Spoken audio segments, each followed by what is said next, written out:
Cambridge. This is the Gold Coast down here. And it doesn't quite have the glory it used to have. You see these wrought iron balconies up here? It's got those elaborate iron. Those used to be painted in gold leaf. You can see the one that's just above the Claverley Hall sign there.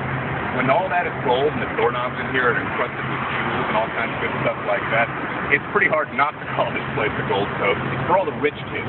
1873, the first power plant goes up in Oxmarsh, actually, just on the other side of the Manning's Wharf down there, giving electricity to Cambridge. We're stoked by it, right? Nobody's had electricity before. By the 1890s, you have a whole generation of kids that's grown up in rich families with electricity. They're really disappointed to come into Harvard Yard and have to live in these hovels, which are basically fireplaces.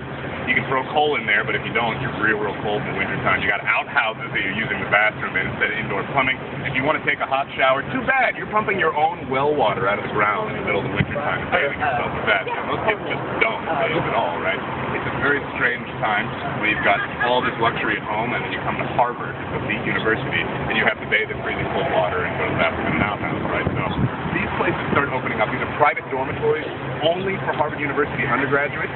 First one that opens up at Claverley, that's in 1893. It opens up with elevators, electricity, electric lighting, indoor plumbing, steam heat, radiation, and just for good measure, there's actually a swimming pool in the bottom floor down there, right? So it's not bad place to live. But it is still there, but they've actually boarded it up now, so you can't go in there anymore, sadly. To compete with this kind of luxury, when Randolph Hall opens in 1897, they have to have all of these amenities, plus they install a telephone. They call the other person with a telephone in Cambridge. Very nice. Right? When Westmoreland finally opens up in 1898, it's got all these amenities, plus their swimming pool, the bottom floor, is supposed to be one of a kind in Cambridge. It's decorated, it's got all kinds of lavish accessories, it's got a hot tub attached to it, and at the top floor of Westmoreland is a solarium. So if you feel like going for a swim in the middle of a Boston January and then going for a sunbathe afterwards, you can do all of that in Westmoreland, right? FDR finds it a nice place to live, and he lives there in 1904, actually. He's still in 17B up there. The cost for living in these dormitories is about $500 a year. The cost for Harvard Yard dormitories is $50 a year. Literally 10 times more expensive down here. So it's really only the elite that come down here. Now, the class discrepancy is rising at a rapid pace, right? These kids are driving around in their cars, they're having these lavish feasts, and then they come home to heated rooms, while people on Harvard Yard are still freezing and using outhouses to go to the bathroom. So President Lowell decides he cannot stand. In the year of 1914 and 1915, he demands that anybody going to Harvard must live in Harvard residences. They do not live in private residences anymore. And suddenly, these places that were renting rooms out for $500 have nobody that can afford this lavish price. They all closed within about 6 years. 1920, all three of these buildings go up for sale, and they are all three bought by President Lowell, who turns them into Harvard residences.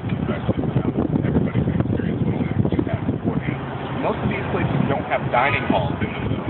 That's because these kids would eat in socials and finals clubs. We'll talk a little bit more about those later, but the fact is, all these clubs down here sort of spawn these private groups that start popping up all over Harvard with private interests. One of these clubs, it's not technically a social club, it's called a humor magazine, is the Harvard Lampoon.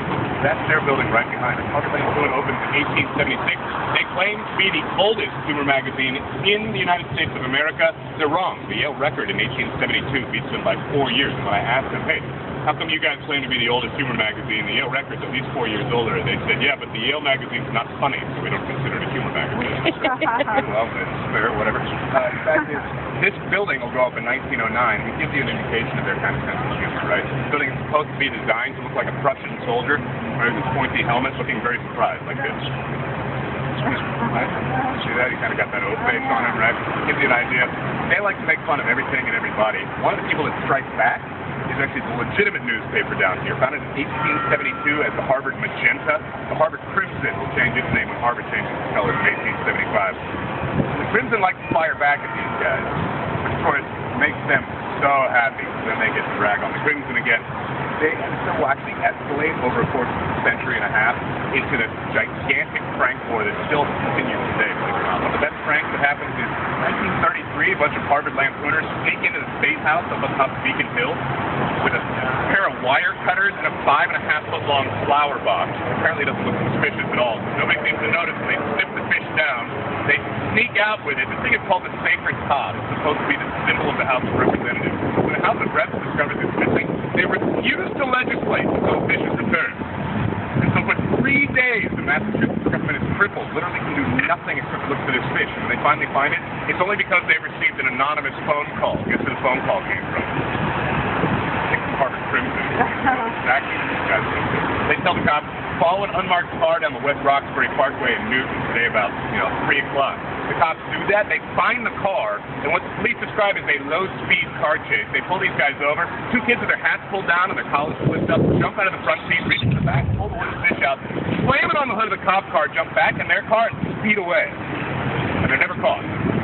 Kids go to Harvard, they're smart as the cops back then, right? But the cops take the fish, they decide to hang it back in the State House a little bit higher to make it more difficult to steal. So they take it and hang it a full 6 inches higher. I don't know what the rationale was. I guess I thought that was going to help. It apparently doesn't, though. In 1968, the fish disappeared for 3 days again, but this time we found it behind the door of the Senate chamber. So either they didn't get all the way out of the building, and the senators thought it was a really funny to visit the rest that time. Whatever the case, there's retaliation.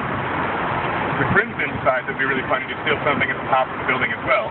They take a hacksaw and they chop off the ivory from the top of the Harvard Lampoon in 1953. This is just before the Russians are about to launch their first H-bomb, so the Cold War is ramping up. You'll see why I mentioned this in a second. Anyway, the president of the Harvard Lampoon at the time was a guy named John Updike. That's the president. His books are not funny these days. He wasn't president of the Lampoon in those days.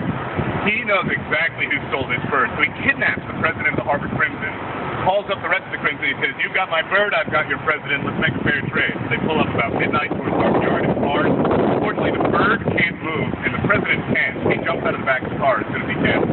Into the other cars, that car speeds off to New York, leaving Updike feeling very, very silly. He feels even sillier the next day when he realizes where they've gone. In New York, they've somehow arranged a meeting with the Soviet deputy ambassador who's over there. They present him with this large, rusty, pigeon excrement-filled bird, and they say, here you go, this is a gift from Harvard University to the new university in Moscow. We'd like you to put this at the top of your new building at your university. We know our government's been getting along. We wanted to make this gesture. And the Russian diplomat is very confused at first, but this physically moves. He's really touched at what these kids are doing, which is why it's all the more awful the next day when he gets a phone call from John Updike saying, you got my bird, let me get that thing back. And of course, the entire United States government is like, damn it, don't stop the Russians. It's a tight Cold War, so we, of course, do get the bird back down here. And they bolt this thing down, they chain it down, they weld it down, they do everything. The Crimson continues to steal it on a decade-by-decade basis until finally, in the early 2000s, they decide to electrify it. So if you go up there now, you'll get a nice blast off the roof. They're trying to steal it. That's what they say anyway. Who knows what they're just, blowing smoke. It's theoretically the same bird.